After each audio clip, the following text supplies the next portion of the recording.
కన్న కర్పూరము కాదు అదేటి మీ తమ్ముడు తాంబూలం కదా కర్పూరం అంటాను వేట అక్క అని అనుకోకండి. నిన్న ఎవరో తమ్ముడు అన్నాడు, కామెంట్ పెట్టాడు, మరి మీ తమ్ముడు కర్పూరం అక్క అనిసి.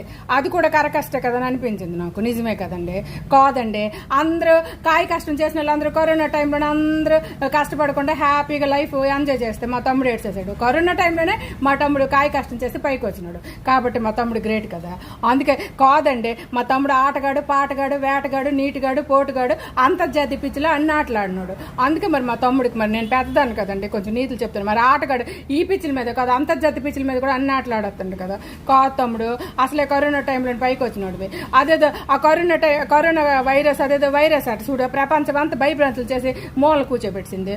అదేదో ఇప్పుడు కాదు, అంతర్జాతీయ ఆటగాడు అంతర్జాతీయ పిచ్చిల మీద అన్ని ఆటలాడేసామనుకో, అదేదో వైరస్ నీ కడుపులు పుట్టింది అనుకోండి. ఈ ప్రపంచ యాత్రికుడి కడుపులోనే ఆ వైరస్ అయితే పుట్టుకొచ్చింది అనుకోండి, అప్డేట్ చేస్తాం చెప్పు. ఇప్పటికే సగం మంది ప్రజలు మా తమ్ముడు పాడు చేసేస్తాడు. ఇప్పుడు అనవసరంగా ఇప్పుడు అంతర్జాతీయ ఆటగాడు అంతర్జాతీయ లెవెల్లో అందరినీ పాడు చేసేస్తాడు కాబట్టి పెద్దదాన్ని కాబట్టి అప్పుడు తర్వాత మన తమ్ముడు కర్పూరంలో కరికి హారత అయిపోతాడు. కాబట్టి మరి కరోనా టైంలో ఎంతమంది కరిగిపోయారు చూసాను పాపండి. కాదు, ఆ వైరస్ అంత డేంజరస్ కాబట్టి ఈ దేశం పిచ్చిల మీద ఈ దేశం వాళ్ళతో కాదు బాబు, అంతర్జాతీయ పిచ్చి మీద అన్నట్లాడే వేసుకో, తర్వాత కర్పూరంలో నువ్వు కరిగిపోగలవు. అందుకే పెద్దదాన్ని కరెక్ట్గా చెప్పాలి. అందుకే కదా పెద్దదాన్ని ఏదో మంచి చెప్తాను నేటి అనుకోక తమ్ముడు. తాంబూలాలు కర్పూరాలు తాంబూలాలు ఎక్కువ ఆటగా అంతర్జాతీయ పిచ్చిల మీద ఎక్కువ ఆటలాడేసేవనుకో, తర్వాత నీకే కష్టము. అందుకే ముందు చెప్తున్నా, అసలు కరోనా టైంలో కాయ కష్టం చేసి పైకి వచ్చిన మా తమ్ముడు 10 కాలాల పాటు కాదు పచ్చగా కలకల్లాడుతూ ఉండాలి కదా. అందుకే చెప్తాను ఏటనుకోకే.